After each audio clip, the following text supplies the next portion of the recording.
All right. I don't know how many people we're gonna get for a Friday evening, so I don't mind starting now.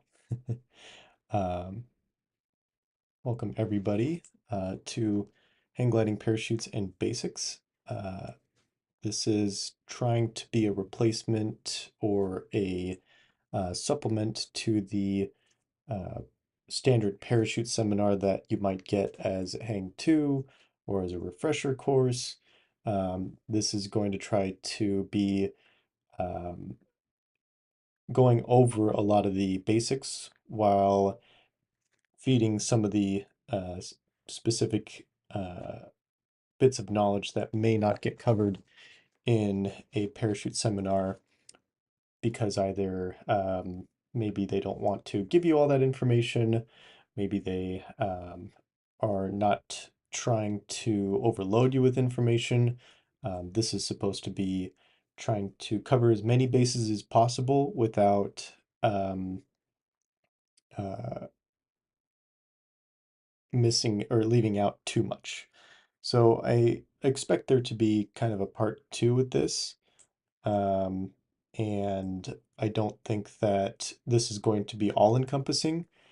I was making the video or the presentation and just kind of realized that we're not going to be able to cover everything about parachuting or parachute basics. And I think that it's best to just get as much through as much as we can for now and see where we end up.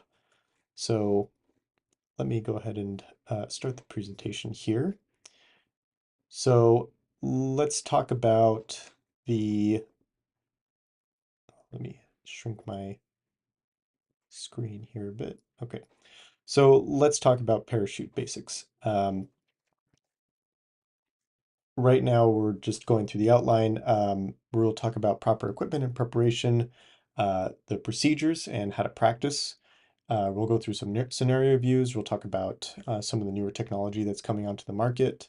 Um, which unfortunately is mostly paraglider technology. Well, not unfortunately, they're actually doing quite amazing work.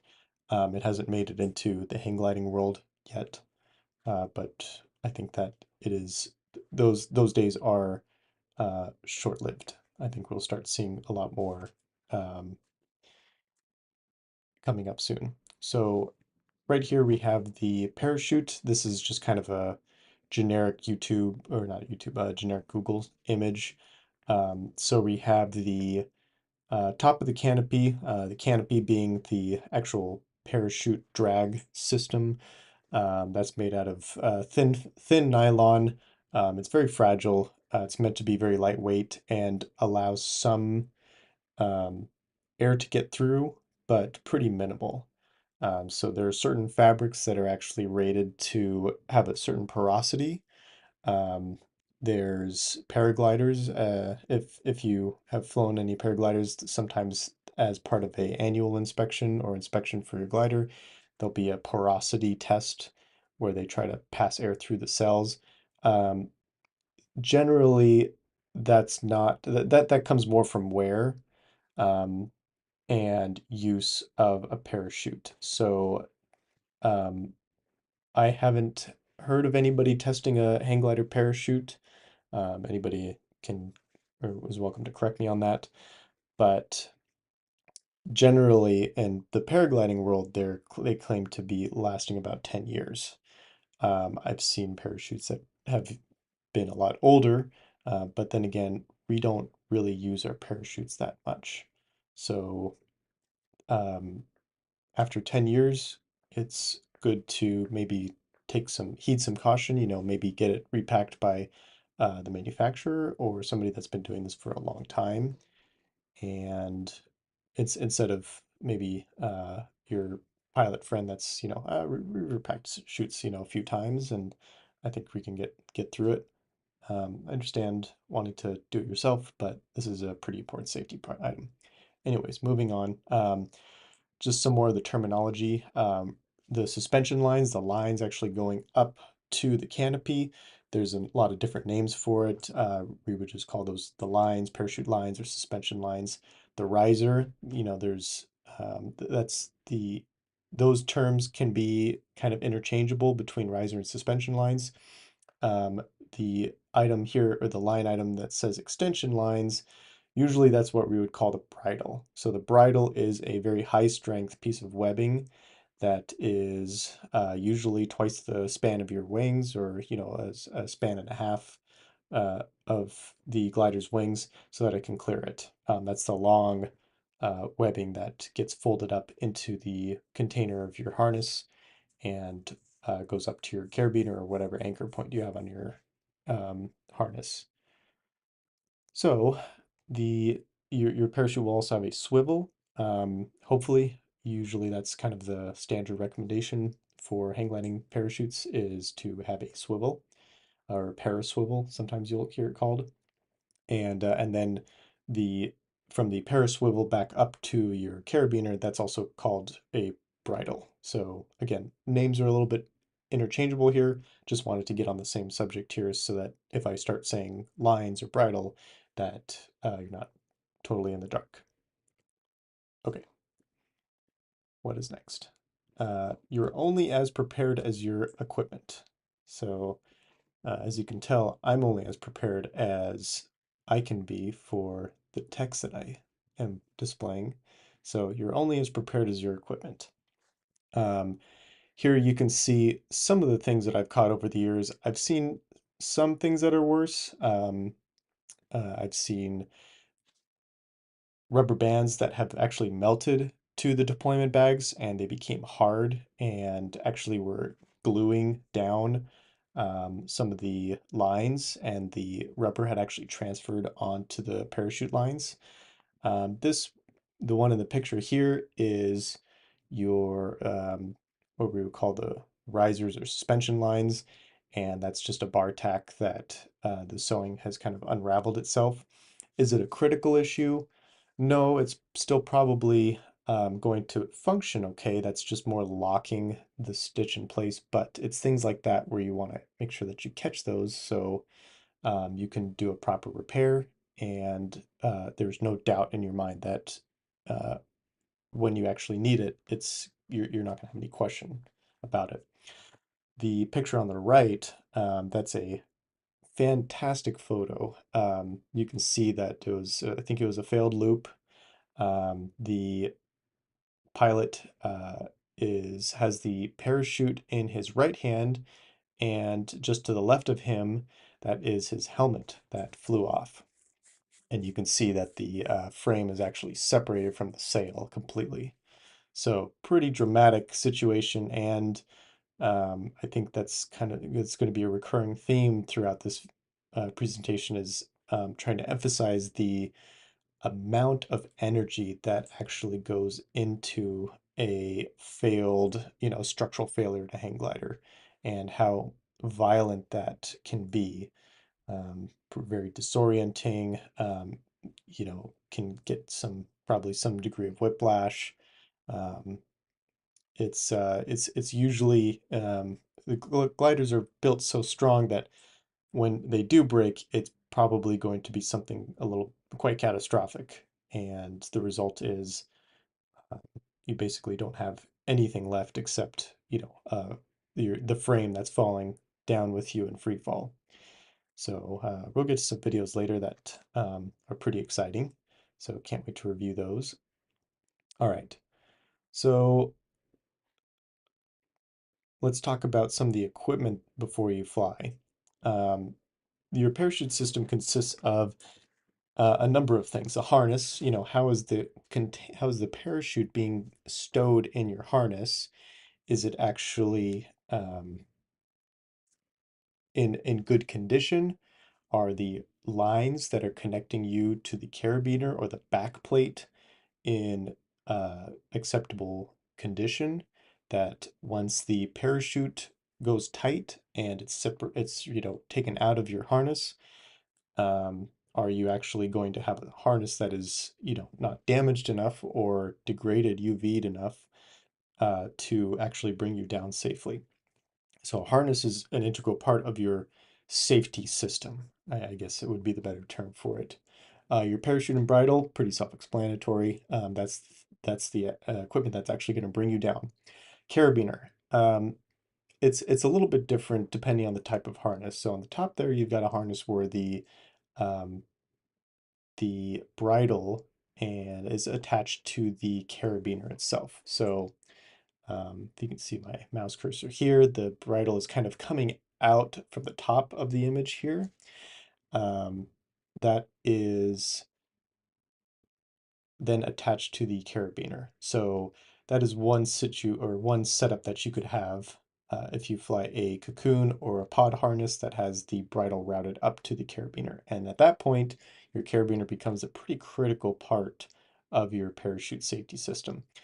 If the carabiner fails, the parachute will just simply fly away.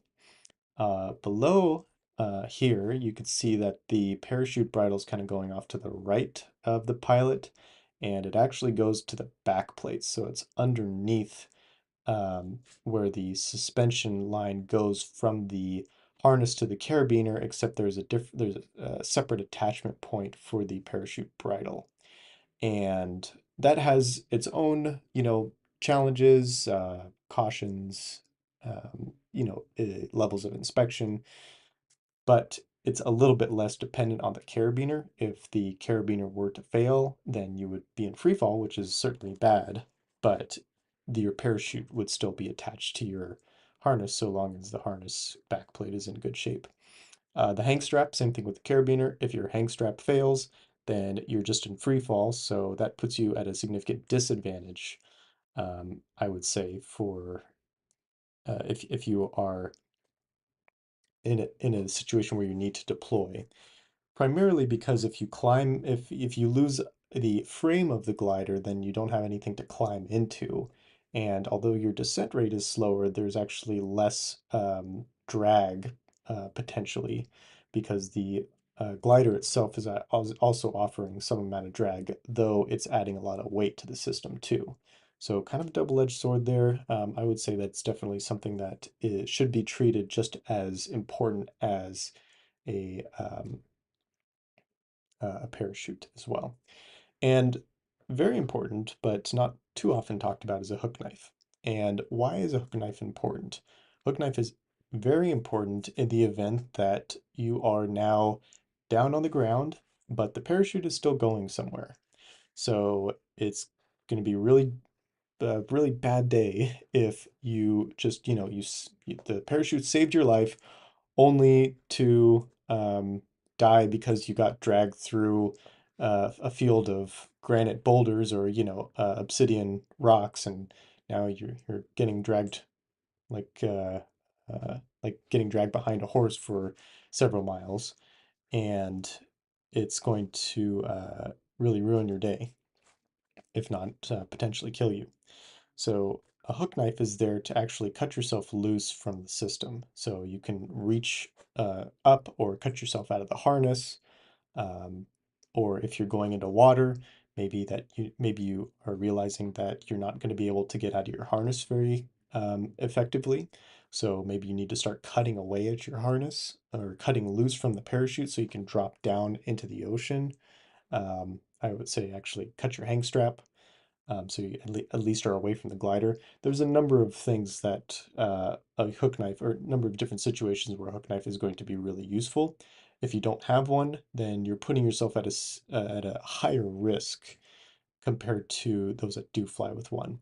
Most situations, you're going to come down under canopy, and you're going to come to a stop, maybe at the edge of a cliff, if you're flying near the ocean or somewhere in a field, and the parachute's just going to, fall to the ground, maybe get swept up a little bit, but probably deflate at some point.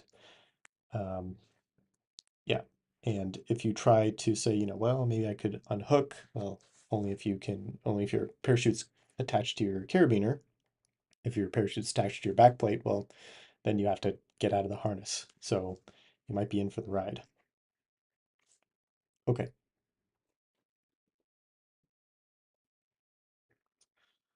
Pre-flight. So what do you check before you go fly?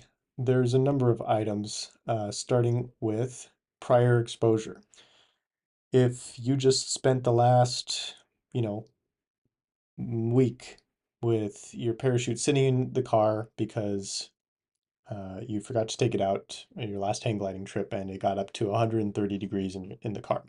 Well, that's certainly enough to melt rubber bands.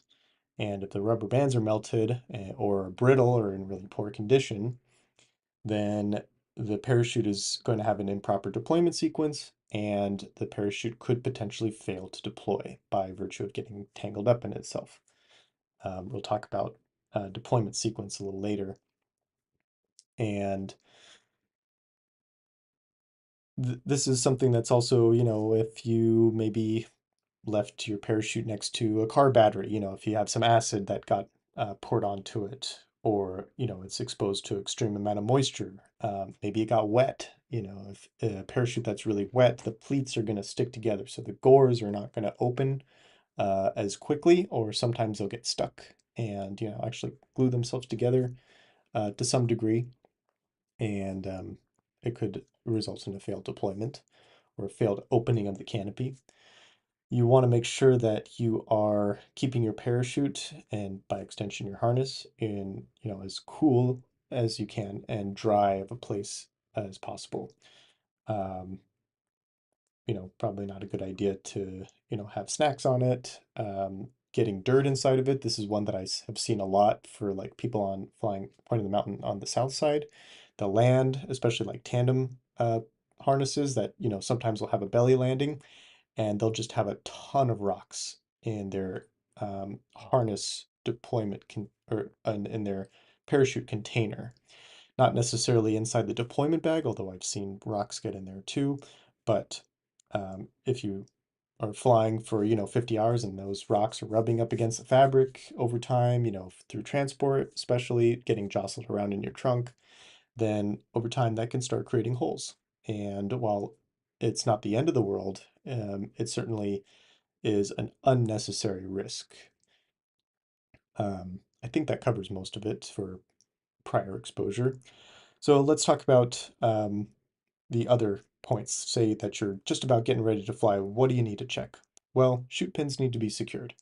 This one is fairly self-explanatory, but let's go over it a little bit. What do the chute pins do? What do those hooks do um, that if they were not there, what would happen? Well, it's really keeping the Velcro closed and it's preventing it's that last bit of Velcro that is trying to hold your entire parachute inside the parachute container. So the sides can pop out to some degree.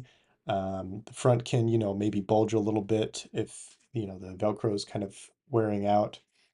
But those chute pins, if the chute pins are out, then there's nothing else stopping it except the Velcro. So it's kind of an extra step of safety. So you want to make sure that those uh, chute pins are in, or release pins, sometimes they're called, and that they are held in with some tension. The bungee is holding down with some force. If they're too loose, then you brush your hand up against the parachute handle and they could just slide out, or just by putting on your harness, sometimes they'll slide out. I know some people will actually put a rubber band over that. I'm not convinced that that's the best way to do it. I think it's probably good if you have like a tandem parachute and it's like really trying to push the parachute out. But again, in an emergency situation, you want to be able to deploy as quickly as possible. So uh, be cautious. I wouldn't say, I won't outright say like, don't do it, but be cautious when you implement any kind of restrictions to that pin being removed. Handle needs to be in good condition. So obviously no cuts, should not be cut in half. It's pretty self-explanatory. Um, Parachute, no excess bridle from the parachute container. So from on this purple harness here, you can see this bridle that's kind of hanging out in the wind. Now, this is a side-mounted parachute, and there's probably not going to be too much that is able to snag this. But for a lot of people that fly with front-mounted front-mounted parachutes on their harness, that harness can actually stick down below your harness. So if you launch and maybe you get dragged through some bushes, okay, that sucks. and you make it off somehow. Um, the next thing that you don't want to happen is to then get yanked back and stall because a bush grabbed your parachute bridle. Um, the problem there is that it may not be enough to actually deploy the parachute, but in a competition between um, a truck and that webbing, it's probably the webbing that's going to win until that truck takes a lot of, or meets a lot of resistance. So the webbing that's used is typically 6,000 pounds. Sometimes the Kevlar, I think, might be rated up to 6,500, but that's a lot of force that you have to overcome. So if that parachute bridle gets tangled up in something on the ground, um, and you really want to hope that your parachute deploys, because if not, then it's going to pull you right back. So be very conscious about that. If you need to stuff the parachute bridle into the bottom of your container, do it. There's nothing that's going to be uh, so dramatic of, okay, it might, the lines may get bunched up a little bit in the bottom of the container. Um, if you're talking about a scenario of the lesser of two evils, definitely I would rather have some bunched up bridle in my parachute container versus the potential of having it snag something. We want, for those that will have the parachute bridle connected to the carabiner, we want to make sure that things are tidy. What do I mean by tidy? We want to make sure that um, all the suspension lines, the harness main riser, the parachute bridle are all tucked onto the bottom of the parachute. I'm sorry, the carabiner. So if and this can be accomplished, sometimes you use a bike inner tube or a rubber band, just making sure that everything's collected at the bottom. So you can see in this picture here, there's no rubber band and there's no parachute bridle installed, but it should, be such that everything is kind of forced to the bottom of the carabiner. Why do we do that? Why is that important?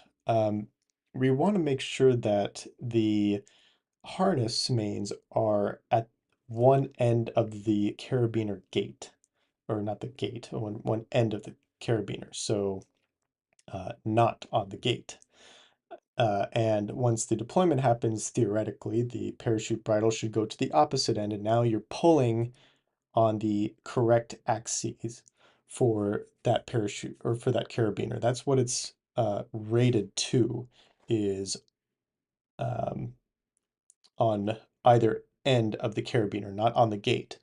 Some carabiners will give a load rating for open gate. Some carabiners will actually give a load rating where, if the two pieces of webbing, one ended up on the gate of the carabiner and the other on the opposite end of the gate, then there's sometimes a load rating published for that, but it's significantly weaker, very, very weak compared to the actual proper load axis on the carabiner.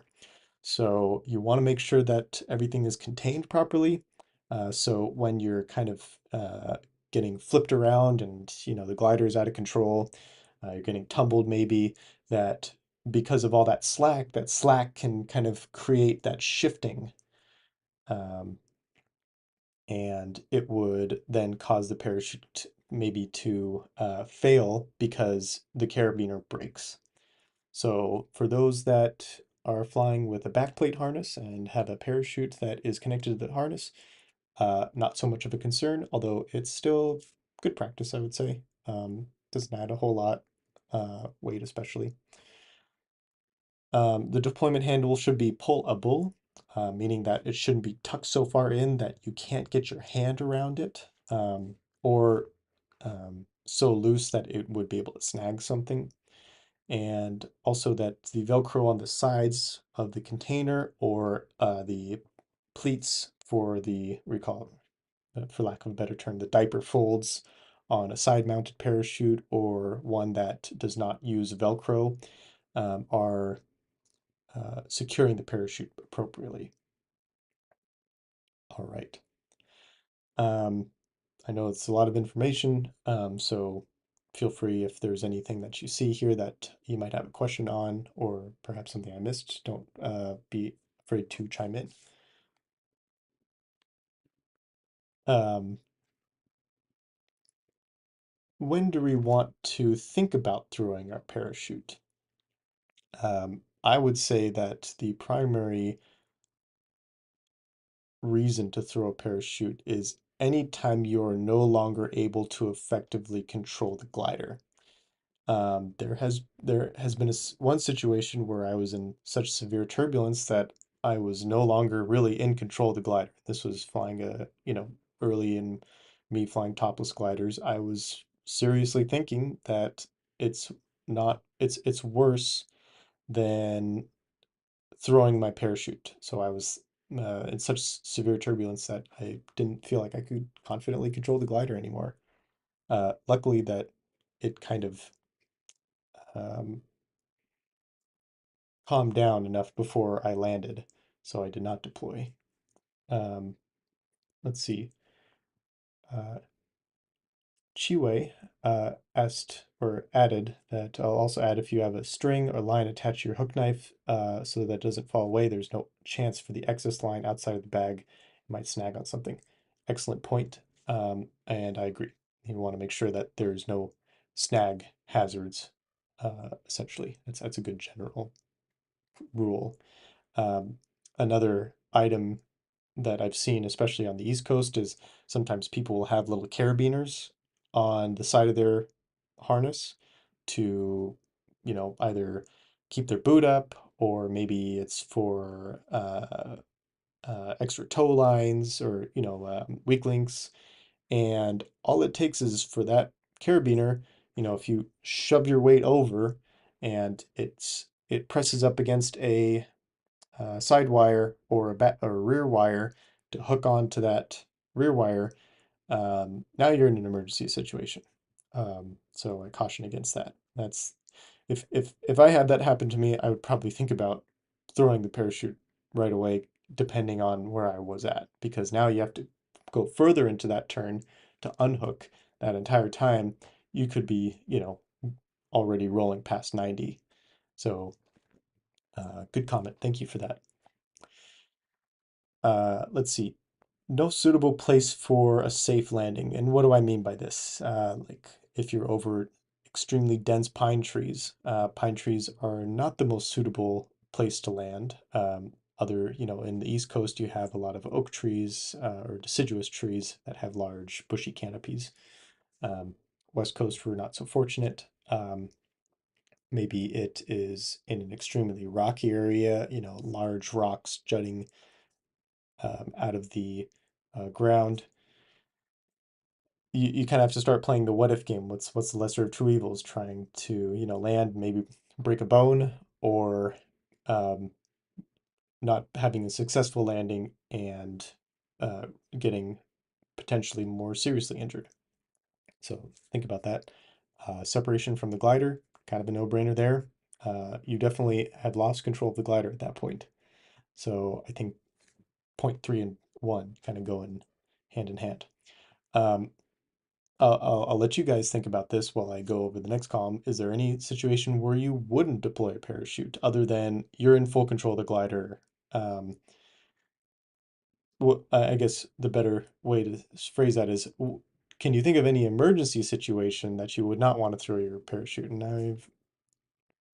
I got a little stumped on that one. So see what you guys have to think. Um, when to throw, but think very carefully about if you're far out over the ocean. Yes, you might it may be that you lose control of the glider, but just simply because you don't have a place to land over the ocean does not mean that you should immediately think about throwing your parachute if you're committed to landing on the water. One thing that has come up when I've talked to my instructors about this is actually waiting till you're about 5 feet above the water and cutting yourself loose either from the harness or cut yourself with the hang strap and fall down into the ocean. If you get trapped in the ocean with the waves, then it will pretty much drown you immediately. Um, I think there's probably some situations where people have gotten away with that, but it is a serious life-threatening situation, landing in the ocean, especially near the coast. Um, Downwind of, I put cliffs, but downwind of anything that is potentially very life-threatening. Just imagine if you're in the Dolomites and you have to throw your parachute, and downwind is in the, on the side of a cliff. Um, Rescue is probably going to be very difficult, and you need to think about the issue or the situation where you're going to be drifting downwind with this parachute until you reach the ground. So maybe if it's at all possible, delaying the deployment, trying to make, or having the parachute ready to go, but saying like, okay, no, I can't throw just yet. Or trying to be as conservative as possible when you are in the downwind side, or when you're upwind of a serious danger on the ground. Um, Gliders that might be partially damaged but still flyable. Um, I've known people that have had midair collisions, and they come down and land because their glider is still controllable and the leading edge is actually, broken. Um, but they were still able to control the glider. So does that mean that it would have failed if they loaded the glider up significantly more? Potentially. But um, if you're still able to fly the glider, by all means, at least get yourself to a safe area where you might be able to deploy. I've heard of stories where, people have noticed something on their glider where they realize, like, I'm, just a few moments away from this glider failing.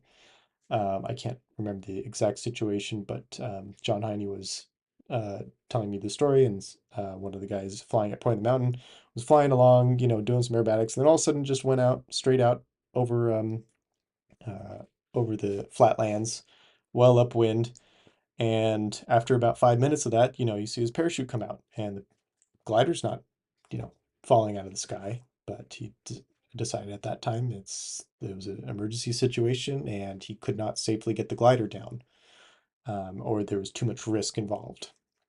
So something to think about, but be cautious of just immediately going to throw your parachute because there are situations that you may not want to. Gust fronts. If you're getting dragged at 40 miles an hour over the ground, probably not a fun time. You could also end up extremely downwind. Um, and it's a pretty scary situation to be in, gust front. I've landed in one myself. I know people that have, probably had it happen to them multiple times, and you want to try to keep your cool as much as possible. Uh, Maybe try, if you can see the gust front coming, certainly try and get down before it. But if you if you're in a gust front and you're in a panic state and you say, I don't feel like I can control the glider down to a landing, uh, you can do it. It's not impossible, and the alternative there of throwing your parachute in a gust front is probably worse. That's the worse evil, than trying to land in a gust front. So I'm sure there's other situations that you might be able to think of here. This is just kind of what I have thought of so far. All right. So deployment procedure. Um, we'll go over this, but I expect everybody to have this written down and commit this to memory. No exceptions. If this is not in your memory bank when you go fly and you can't rehearse this, when you are um, upside down, in the worst turbulence that you've ever hit in your life, and your feet are about to touch the keel, then then it's useless. And in a parachute deployment situation, you got to be cool, calm, and collected. Um, my instructor, Joe Grebloy, tells of a very funny story when he went to go skydiving, and he jumps out of the plane, and his adrenaline's pumping, and he looks at his instructor, and he's he's saying, kind of pointing at it, at the handle, saying, do I do it now? Do I do it now? And the instructor just kind of wide-eyed, just like, yeah. And he does that twice, right, and his eyes get bigger, and it's just like, yes, you need to deploy now. So what does he do? He grabs it and starts pulling it, and nothing happens. It took the force of the instructor's hands to rip his fingers off of his t-shirt to then put it on the actual handle, the metal handle, deployment handle, to then pull it. So that's the first step, is you gotta look. Because if you're just grabbing for something, then you might be grabbing your zipper pull if your chute is down by your side. And if you're not trying to actively look at that, then it's so easy, especially in just an emergency situation where the adrenaline just hits you like a brick. You're probably going to grab the wrong thing. So once you do look and you identify where the handle is, then you grab it. So grabbing it, there's probably a number of ways to do it. I've seen some people try and, get their fingers on the uh, deployment or on the handle and then try and pull out. One thing that I have practiced is getting my thumb down there and then punching it out and down. Um, there's potentially some other ways that you could do it. Big thing is whatever you decide is the best method that you find to practice it. Okay, we'll talk about that later. Clear the area. So if you've got the base tube right in front of you, if you've got a sail that's, right on top of you, whatever's obstructing the container area, try to open it or get it pushed away so that you're going to have a successful deployment. And the fourth item is pull down and away. So this is for front mounted parachutes. Side mounted parachutes usually just have folding fabrics, and whatever force it takes to pull the handle is usually enough to unravel the diaper folds on the deployment, on the harness parachute container. So the front parachute containers are some of the most difficult to deploy. And you can see that in this first picture here, the guy tries to pull up. He's pulling, he's yanking, and you can see in the video that he soon realizes that it's futile. You're never going to get it open that way. And then he pulls down with both hands. So the first option, or the first uh, image there, is what you should not do, and the second is what you should do. So next thing is to throw to an open area. And it's important to make sure that you take a moment to try and, if you're not getting tumbled, to throw to an open area. If you're tumbling, certainly try and throw out to the side of the wing. If you're tacoed and you're kind of spinning with the wing, then trying to throw straight out. And any combination of the two, just trying to throw um, against the axis of rotation. Is that right? No. Well, I guess it depends on the axis of rotation. I guess tumbling is going to be throwing with the axis of rotation. Tumbling with the wings folded is also the same axis of rotation, but now you're throwing up and out. So those are the only two situations that come to mind right now. And then reel in. So you're going to want to try and find the bridle and pull in one hand over the other so that you accelerate the deployment process. You're trying to make the chute deploy quicker and then let the bridle go tight. That's fine. So you're trying to buy yourself some time, and you're also trying to assume that you're also assuming that the parachute did not deploy successfully. You failed to deploy, and you're trying to attempt for a second chance. Vuela Libre asked, where is better to throw the chute? Up, down, the sidelines, up or down the sidelines. Um, I guess it's a little difficult there. Some translation issues. I think it's best to throw where the parachute is not going to get snagged on anything, or certainly don't want to throw it into the sail, because then it's going to hit the sail and then fall down with gravity.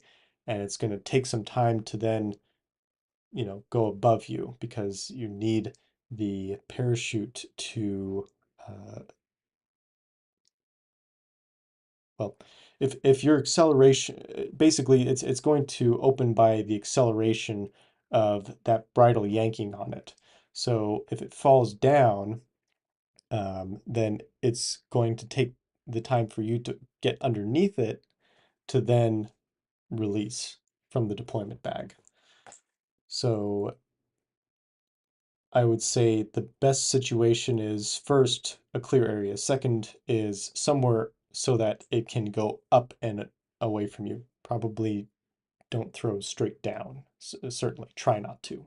If you're in a very disorienting situation, like a tumble, then that could be hard. It's a lot easier said than done, but that's what you should attempt to do. So that's the deployment procedure. Look, grab, clear, pull, throw, reel it. All right, commit that to memory. Quiz you on part two. All right, so you threw your parachute. Now what do you do? First things, get out of your harness, meaning get your feet out. Don't actually try to, climb out of your harness. Just, unzip, get your feet out, get your limbs out so that you can start to try and absorb the impact of the landing. If possible, try to climb into the control frame. So hoist yourself up. If you're on the opposite side of the sail, then try your best to climb over so that you can use the frame to absorb as much impact as possible. And if not, or even if you do have, are in the control frame, bend your knees, bend your limbs, let the impact be absorbed through the glider, hopefully, or just by your body kind of falling over. So you see parachute ex or paratroopers um, that have a ton of gear on. They basically land and they fall over because if they actually tried to land and stay on their feet, they'd break their legs, or seriously damage their knees. So kind of the same idea here. Parachute is supposed to bring you down at a safe rate, but not a comfortable rate. So expect a relatively hard impact. Allow your legs to fall, or allow your body to fall. Don't lock your legs. And if you're going into trees, consider crossing your legs for guys because having a branch go up and credit card you is not a good way to end a life-saving deployment. So here you can see the pilot has climbed into the control frame and stepped onto the base tube and he's bracing for impact.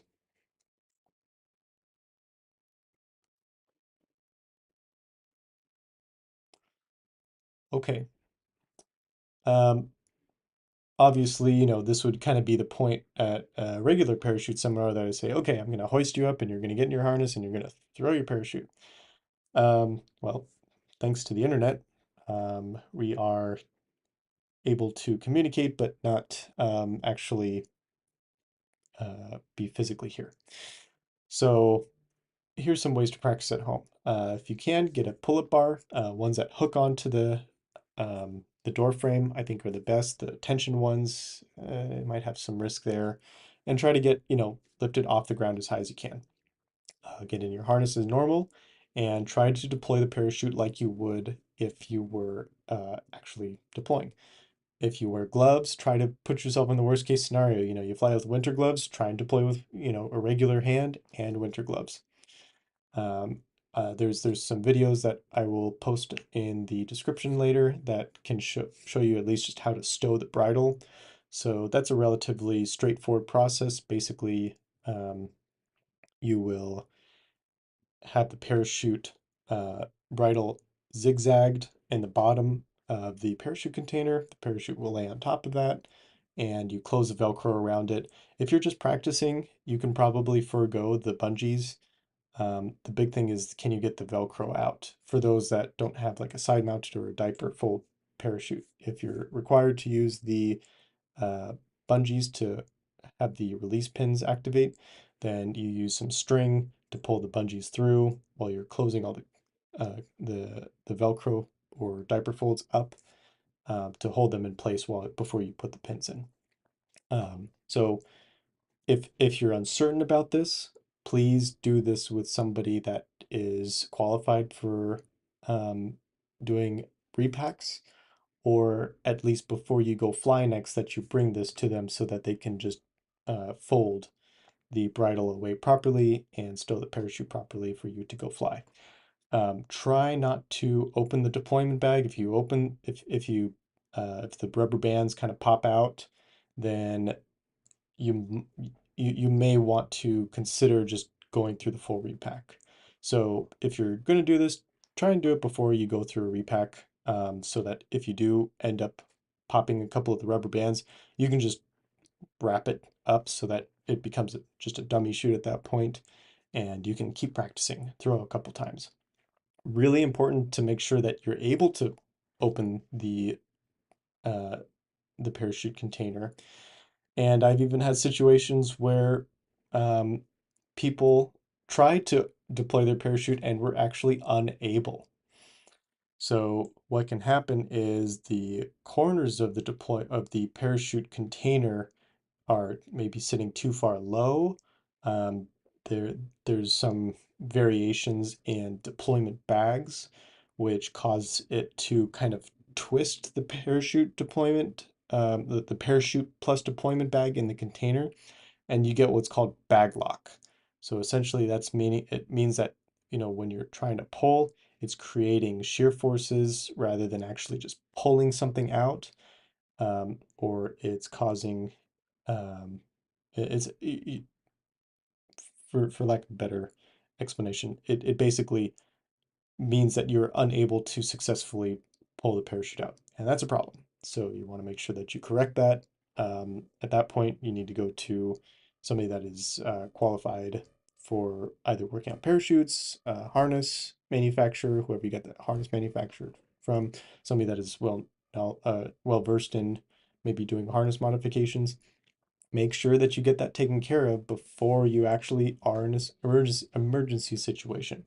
Doesn't mean that it's going to be impossible, especially with the amount of adrenaline that is going through your blood, and how you're probably going to get pretty creative to try and just rip that parachute out.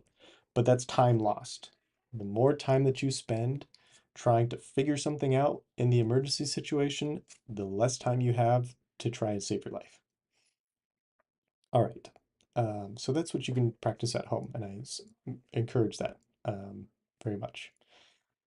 In flight, you should be practicing at least once a flight, the deployment procedure up to actually pulling the container out. So looking down, grabbing the handle, clearing the area. Don't pull, but okay, at this point, I would probably pull and, look to a clear area. You can take your hand off and then, pretend that you're throwing to a clear area, and then, pretend that you're reeling back in. Do that so that you're actually practicing in the environment that you are likely going to be using it in. Imagine, different scenarios, tumbling, uh, sidewire failure, things like that. Severe turbulence, maybe. All right. After a repack, you want to make sure, and for people that use somebody to repack the parachute for them, this is something that you could ask, is do what's called the knee test. And this is, again, for front-mounted deployment chutes, but I think it can probably also be used for diaper fold deployments, or side-mounted parachutes. You're going to take the harness and basically grab the sides of the harness and use your knee to try and push the parachute out. And that's what that's doing, is it's simulating you loading up the harness. Um, if if you just fall into the harness when you go prone and the parachute pops out, it's a bad day. So do that on the ground before you go fly. Okay. So what's new in the parachute world? Well, not a whole lot. Lara Golds and unfortunately the Quantums have been out of production for a while. I've been in talks with the new intellectual property owners of the Quantum parachutes. They are interested in bringing that back to the market.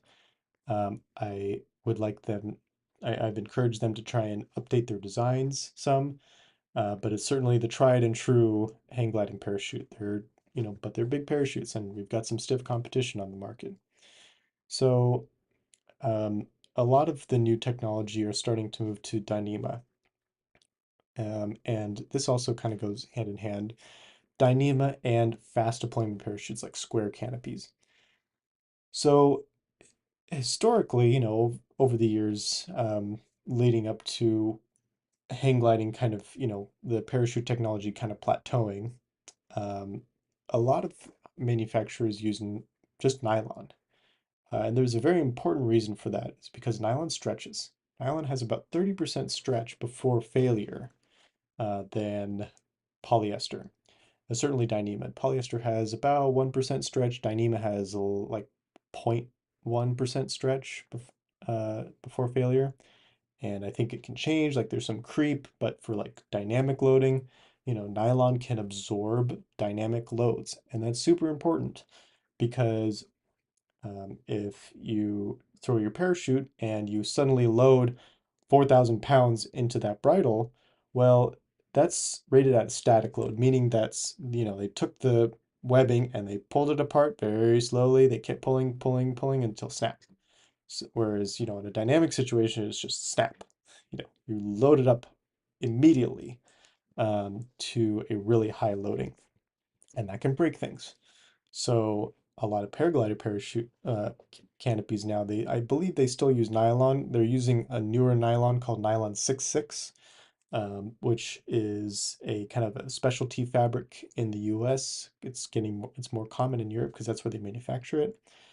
Um, it's lighter. I think it probably has about the same amount of stretch. So the canopies generally are the ones that absorb the load. But if it's absorbing too much of the load, then you could start, if there's no um, cushioning or extension of the nylon between the canopy itself and the load, then it could cause failure of the attachment points to the canopy because you're still sewing onto nylon at some point. So the Dyneema lines are kind of a double-edged sword. Yeah, it's super lightweight. It's great stuff. Don't get me wrong. I'm a huge fan, but it has its drawbacks, particularly in dynamic loading. It could cause potential failures.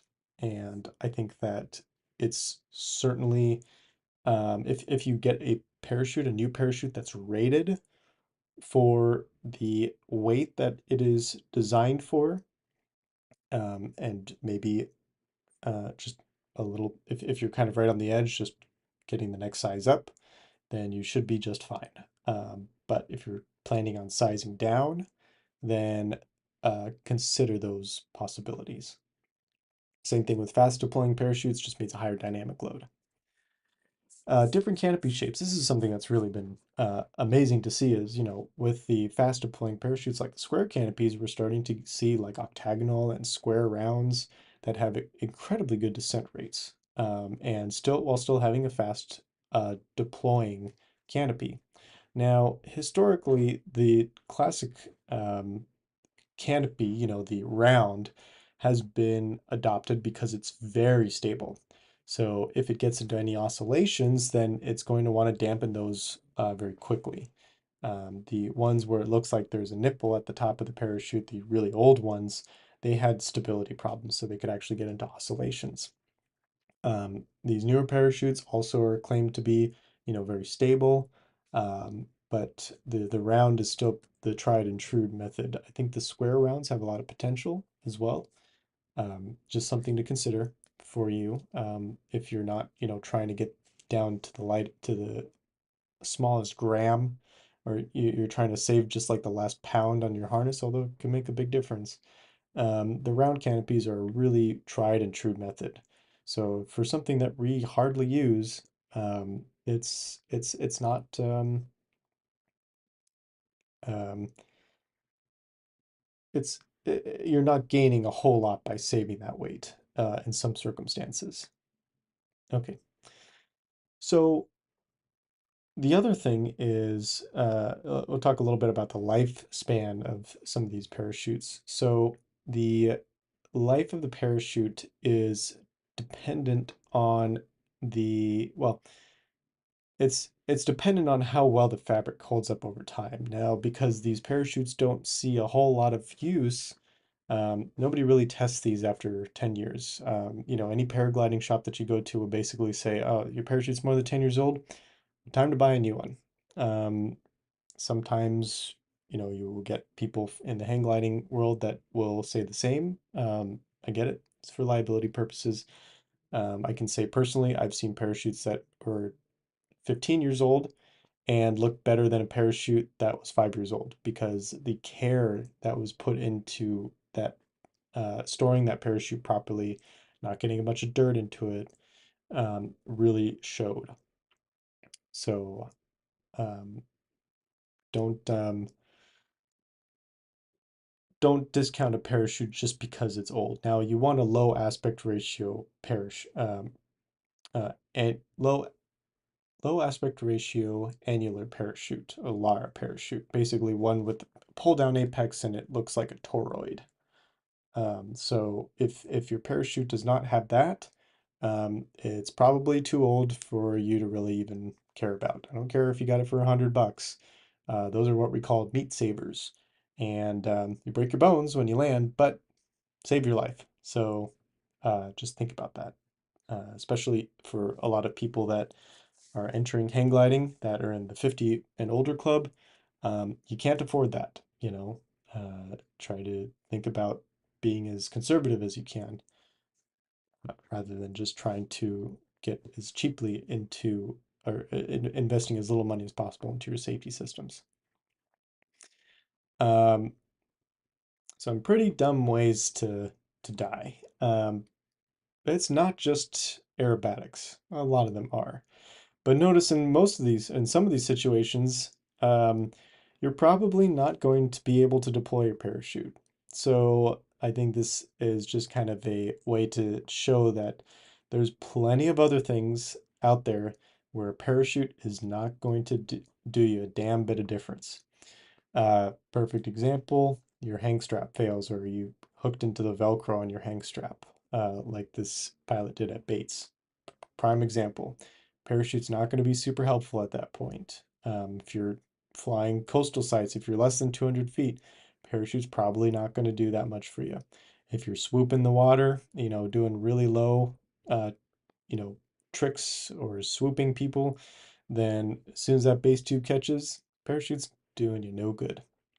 My favorite one is the camouflage parachute. So you can really give search and rescue a run for their money when they actually need to go find you in a forest.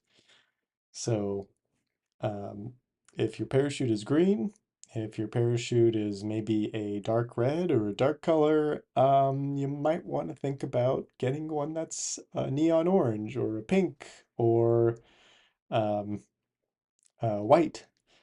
And yes, this is real. And I have seen dark green parachutes before, and it's dumb. So, the one in the middle here is the guy that actually blew up his glider, doing some aerobatics with racing wires. So thin wires on the sides to try and have a little bit less drag. And he's decided, let's go loop this thing. And he got way too fast and blew up his glider. So, um, be careful out there. Think very long and hard before you try any aerobatics. John Heine has a great write-up, an article on his website that says the ups and downs of freestyle hang gliding. That is a required read if you want to get into any kind of aerobatics. Um, so just keep that in mind. Bright side of it is all three of these pilots that are shown here survived their incident. One of them, the guy in the middle here, actually used a parachute and survived. The other two got pretty damn lucky. The guy on the right, probably screwed. Or, that might be a girl. I think that's a girl. That's flying. Yeah, probably not gonna make it. Sorry. Search and rescue is just gonna give up trying to look for you. All right. Um, let's um, let's watch some videos. Why not? Um,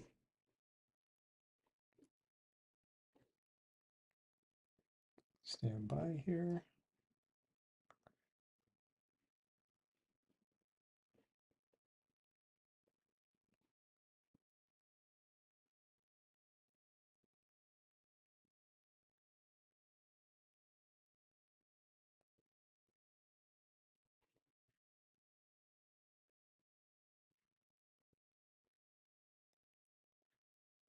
All right. So, what do we want to watch first? Fix the screen here. There we go. Good time to shamelessly promote the channel. If you are not subscribed, please subscribe. And uh, every all the support very much helps. Commenting on the videos also generates some more kind of recommendations on YouTube. So if you have any questions that I didn't get to on the video, please ask them in the comments. If you have any stories that you want to share, go ahead and ask them in the comments as well. Then it's recorded and people can learn from those as well. And it's been a really good place for continued conversation after the videos. All right. This is also a good time to ask any questions if you got them. My parachute bookmarks are not there.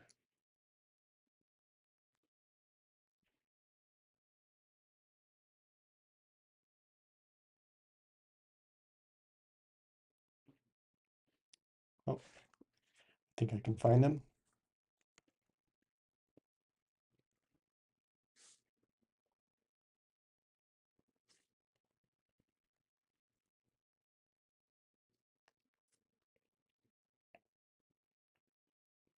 So let's watch this one.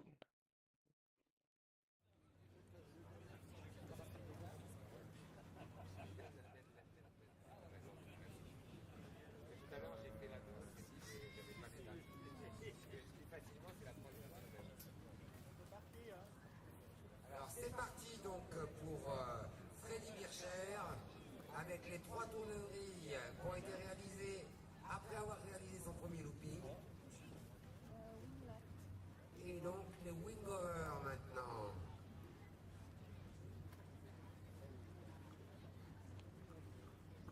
Prise de vitesse. Regardez le décalage des pilotes. So this guy is doing some aerobatics, clearly. Envoyez ce wing-over majestueux et honte sur la gauche. Renvoi sur la droite. Ça passe un peu. And right about here, he gets a little too fast. And immediately, sidewire breaks, wings fold up, and now he's tumbling. And you can imagine the G-forces that you're feeling there, how just utterly disorienting that is. Luckily gets his parachute out. I think that little black piece was the deployment bag that it houses the parachute itself. So luckily got out of that situation, but you can imagine, he was pinned against the base tube. So if you had a front-mounted deployment, a front-mounted parachute, you'd actually have to clear that base tube if it was pressed against your parachute container. So that's why I add that extra step that says clear the area. If there's some books that don't include that, I think that it is important for that reason. All right. Here's one that I thought was interesting.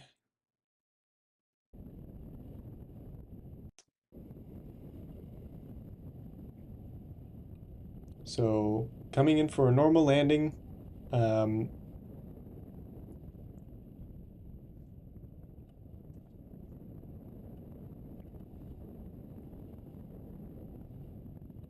Everything seems to be going as normal, and his parachute just falls out. So that's kind of unfortunate. Luckily, it just came straight down and missed both bushes, which is pretty miraculous. Um, and it's a pretty slow descent rate, so that's nice. I think he's had certainly an appropriately sized parachute for what he was flying. Big thing there is the Velcro on the sides probably was not holding well. So if he had done a knee test, try and push that parachute out with his knee before he goes flying, he probably would have discovered that issue. Uh, BMA37 asked, is there any major practical differences to have either a harness with a side chute or a front chute? Um, a couple things that I can think of. One is with the front mounted parachute, the parachute handle is a bit more accessible. So, you know, the classic physics experiment where, you know, you got Einstein with two dumbbells and he sticks them way out and he spins really slow and then he pulls his hands in and he starts spinning really fast. Well, it kind of goes the opposite when you're getting spun around and your hands are, you know, trying to get pulled out away from you and trying to pull your hands back in to the middle, that's, you know, you've got a fair amount of strength to do that. To the side, you know, that may require a little bit more time to get your hands there. I'm not saying it's not doable, but that's the first thing that comes to mind there.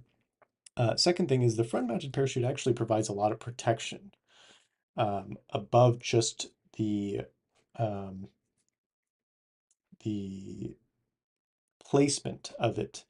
Imagine how many times you've kind of landed and, you know, hit with your chest first, and you know the parachute cushioned the landing quite a bit.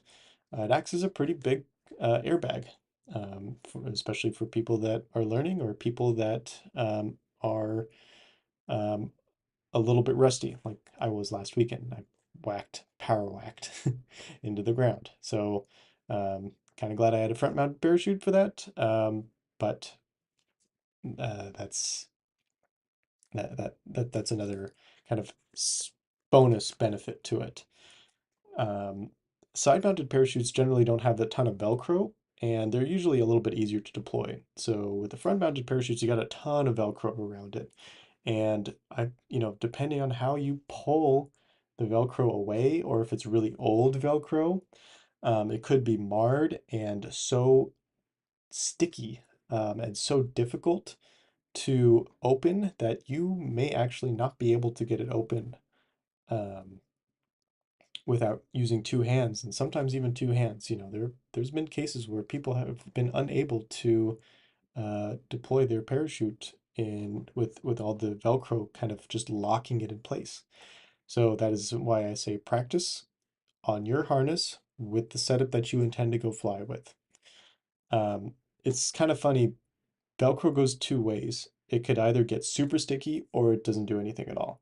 So as the Velcro ages, kind of just check the condition of it fairly frequently. Um, every time you repack it, especially. Um, and the other is practicing. So if you fly half the time with the front mounted parachute and half the time with the side mounted parachute, if you don't practice with both, then you're probably not going to be prepared for both. So if you have two different harnesses that you go fly with, bring two harnesses to when you actually go practice throwing your parachute. If you are going to an event that actually hoists you up and, you know, throws you around and throws a parachute, or practice at home. Um, I can't think of any other major differences between the two. Um, I will say that for the side-mounted parachutes, that usually means that your parachute is attached to the back plate of your harness. And that's nice because you don't have to rely on the carabiner, you know, taking all that load.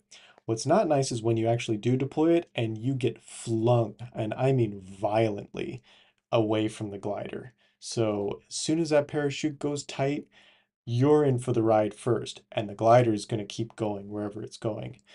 And it can be painful, it can be jarring. You know, it's going to save your life, but it's just an extra, um, uh, I guess, pain that you're probably going to experience when you deploy a parachute with a backplate mounted parachute. With the carabiner mounted parachute, I mean, you saw the video just a moment ago. It's pretty benign, and you and the glider kind of go down in tandem a little bit better. So, uh, Chi Wei asked thoughts about Spot Garmin track devices with SOS as part of your safety package. I know some competitions require you to carry one, but what are your thoughts as a casual pilot that may not be doing much XC? Um, I don't know if I had the best advice there. Have I ever flown with a spot tracking device? No. Have I ever flown somewhere in the mountains where somebody did not know I was going out and flying or I did not have a retrieve scheduled? No. So I've always tried to, have somebody there that knows kind of where I'm going. Um, at least if they're able to, if I'm unable to reach them on the radio or something, then I can get in touch with them. Should you do it if you're going beyond your local site or if you're going to a site that might be away from civilization by some degree? I would say yes, because especially because of how cheap the plans are now. They're getting pretty affordable. Now, it's important to note that the plan for like text messaging and activating the service for the SOS is not the same as insurance. So usually what you have to do is you have to go and activate the service so that, you could leave breadcrumbs and somebody can track, the GPS breadcrumbs of where you've been. And if you are in a dire situation, you get the SOS and somebody will come and rescue you. But then you're stuck with a big bill afterwards. So if you're going to activate it, just remember that if you are in a situation where you realize that you're likely going to use it, get insurance with that as well. Don't just buy a spot in a Garmin and, feel like you're totally safe. It's like, yeah, you're probably not going to die out in the woods, but um, if you're considering that you're going to be putting yourself in a reasonable amount of harm or a potential for um, getting stuck out in the middle of the woods, then yes, I would say that it is a pretty good idea. Um, Also, with that, I would say that the first thing that you should probably consider flying with more often is a radio, a two-way, 2 meter radio. Um, that is going to be very instrumental in giving people immediate information and so that you're in better communication with other pilots um, and or ground crew that are going to be that are going to be maybe better informed if a rescue operation is required to try and come and search for you, or maybe it's a non-emergency situation and you need to say, hey, I had a parachute deployment. I am coming down in this general area. I don't expect to be seriously injured. So please, I need help. Uh, Try doing that first. Because yeah, waiting for somebody to find your breadcrumbs might take a while, and hitting the SOS is expensive. Okay. This video right here, how to put a parachute into a hang gliding harness, I thought was pretty good.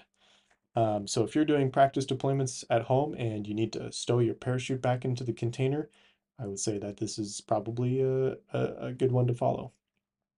All right.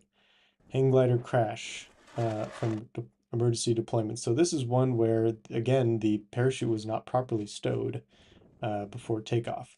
So pilot takes off, maybe he got snagged on something, and there he goes, and behind him is his parachute. And it doesn't look super bad, but I mean, that guy could have potentially broken a bone there. And notice how even just in fairly moderate winds, how much that parachute wants to keep pulling and how people ran to go try and deflate the parachute. So, in even higher winds, maybe at that point, he would have started getting dragged. Not a good situation to be in.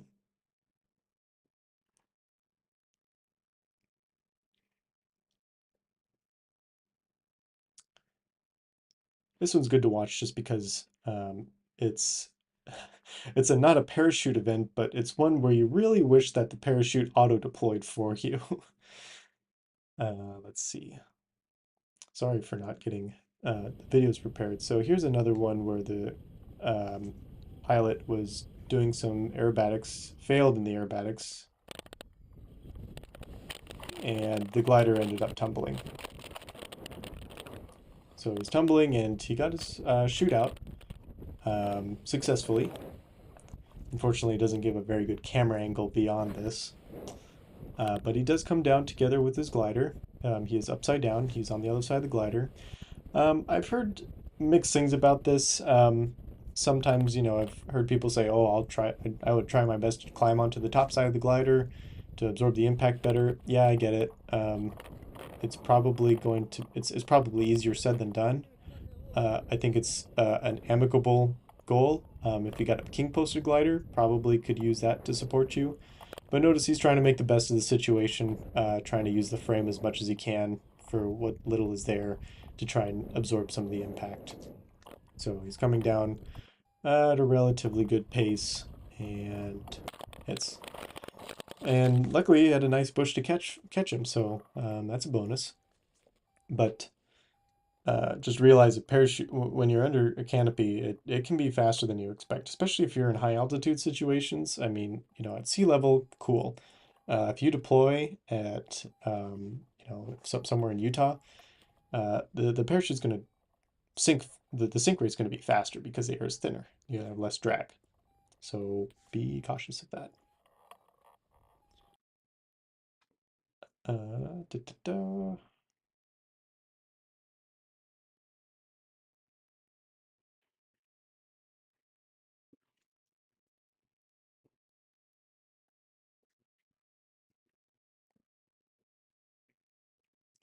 They have some good repack seminars that are listed here on YouTube. I would also encourage you to go look at these. Parachute Repack, Betty Pfeiffer. She is, kind of the OG for hang gliding parachutes. She's a wealth of information, super cool lady. I would definitely recommend watching any videos that she has because it's just the information that you get you wouldn't really experience unless you were in like a sewing shop with her. And she'll tell you just like, oh, this is how we made this and this is how we did some different designs and figured out the deployment sequence. So she talks a lot about the safety and the evolution of parachutes in some of her talks. Definitely recommend going and trying to find those little nuggets of information from her. I'll try to populate the video description after this with some videos linked to her. Definitely a good watch. Here's an interesting one. Another parachute deployment, but for a different reason.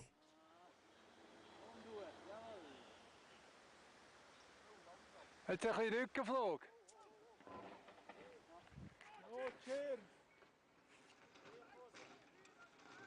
You can tell people are pretty upset about him. Whoop. Kind of had, if you blink, you miss it sort of thing. So what happened there? Kind of hard to tell, but it seems like either the keel failed. Um, I mean, probably the keel failed and, just kind of snapped in half and separated from the glider. So even if the keel remains intact, in this situation, he actually was separated from the glider. So let's watch that again. Exciting. And he was on it and ready to deploy. I mean, just look at how quickly he was able to get that parachute out. He probably saw it coming.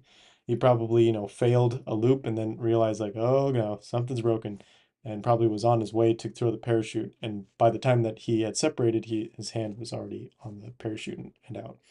So there's kind of two things with this. One, he got his parachute out and it opened really quickly because he's now in free fall. So now he's got a lot more speed in that mass that's pulling down on that parachute to then just pop open. But now he's falling really fast. So which one's gonna win?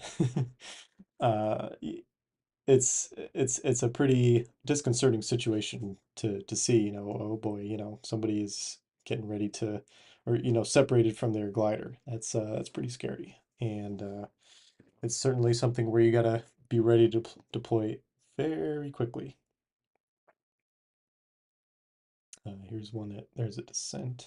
Not that interesting. A lot of videos will show you repacking a parachute. Um, I would advise against just using videos online to repack a parachute yourself because it can um, it may be challenging for you to really get some of the ins and outs, and it takes some experience to really kind of figure out how to deal with repacking a parachute in the proper manner. Um, and they're kind of bulky. You need some extra weights to try and make sure that everything is compressed correctly. You want to make sure that you use the right rubber bands for the parachute. That's important. Don't use off the shelf or office store rubber bands. They're usually like, 60% rubber and a bunch of other fillers that aren't very good. The rubber bands that you get from the parachute manufacturers are really good.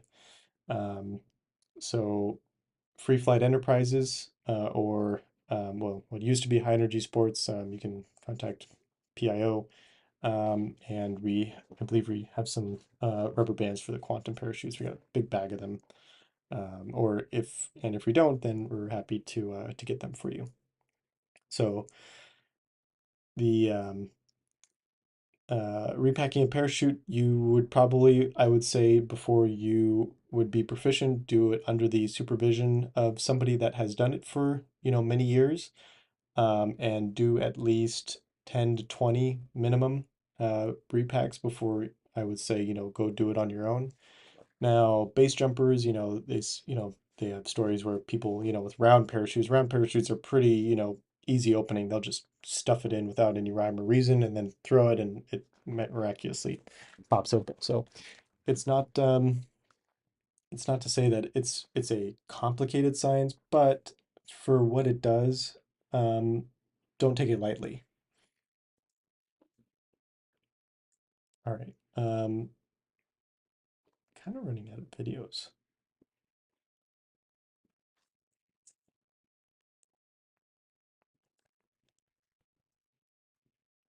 Oh, did I just search the same thing? Oh, jeez. So this one's not really a deployment, parachute deployment, that's a drogue chute. Here's one that the person ended up whiting out and, well, we'll see. Let's watch from the start. So this is a situation where somebody was climbing through into the clouds, ended up getting sucked up into the cloud, and before he was able to escape the situation, maybe he was just unable to in the first place. Now, if you're in this kind of situation, that's probably the time where you want to think about getting those hands on the nose wires and yanking down and just trying to create as much drag as possible. Get upright, get out of the cloud suck, do whatever you can because once you get in the cloud, it's only a matter of time before you're going to be into it in a turn and you're not going to remember or be able to determine which way is up or down. So be active about trying to escape cloud suck. You can see here it's the situation is just getting worse and worse. Um, he's probably doing giant wing overs in the clouds and he doesn't even realize it. So really unfortunate. Eventually it gets so bad and he's starting to white out, more and more, um, that he just realizes like this is impossible and he's probably better off deploying his parachute. So he does. Watch how violent the deployment is. I mean, he gets thrown around pretty good. Actually breaks a glider going through everything.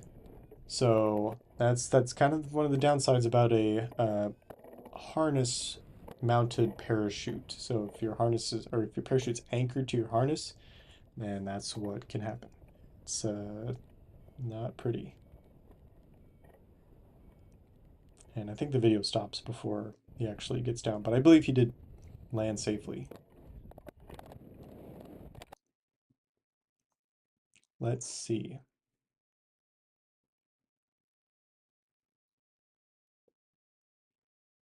There was that one aerobatic video. Oh, there was one from Thomas Lowe. I think we showed that one a while back on a previous video. So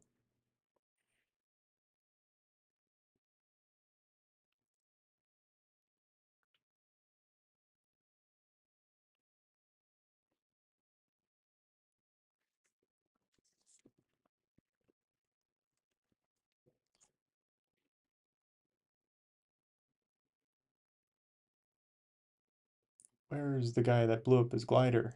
There it is. Oh, so I'll start from the beginning here. So um, he's going into a spin, spinning the glider. Now he's looping the glider. Goes one loop, and the second loop, he gets way too much energy, and he lets it out, and the glider just, bar gets ripped out of his hand. Um, very, very catastrophic failure. Very high energy failure. The glider's now whipping around, as you saw in that previous video, how the glider's wings are now folded. Now it's still flying. The wing is still flying, but now it's just, got so much more, a bigger lever arm, and it's just going to tumble you around. So very, very kind of shocking uh, situation. Unfortunate. Luckily, he landed over water and a boat was able to help him. Now, landing over water in still water is actually kind of your best case scenario because, it's a softer impact. That's why paragliders do SIV clinics over water to try and, make sure that in the event that they don't get their parachute out, that they're at least just going to land on some water. Um, but you want to make sure that a boat's there to help you because you might be have a tough time swimming with all your gear on and being entangled and everything. Um, just a note about the actual failure here.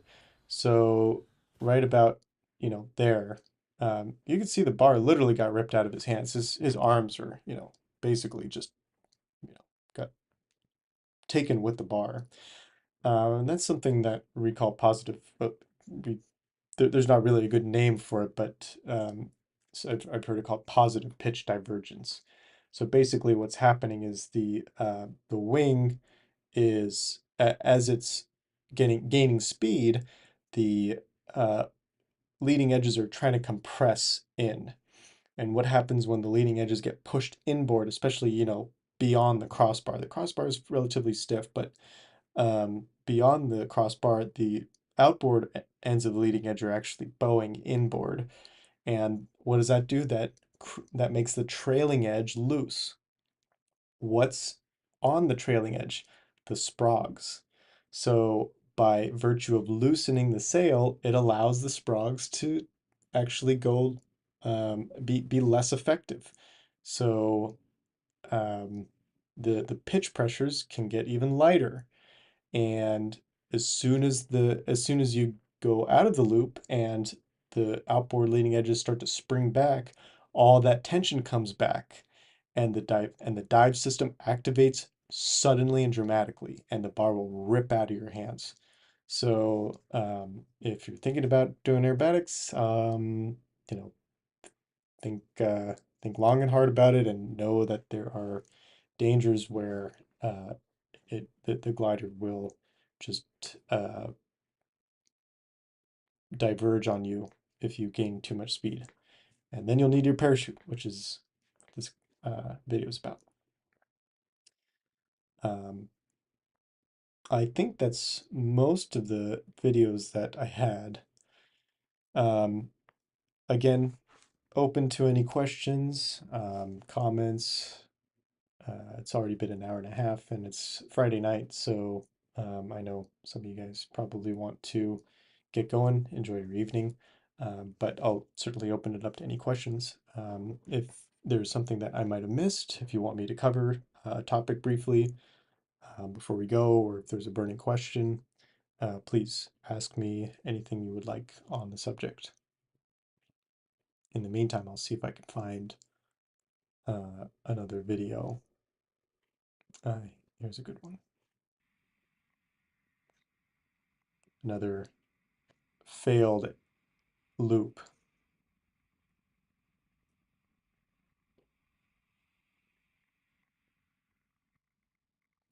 Glider gets too slow. Nope. Didn't get his weight forward very well. And now the glider's flying just fine, but kind of upside down. Something's not right here. Well, okay, time to deploy.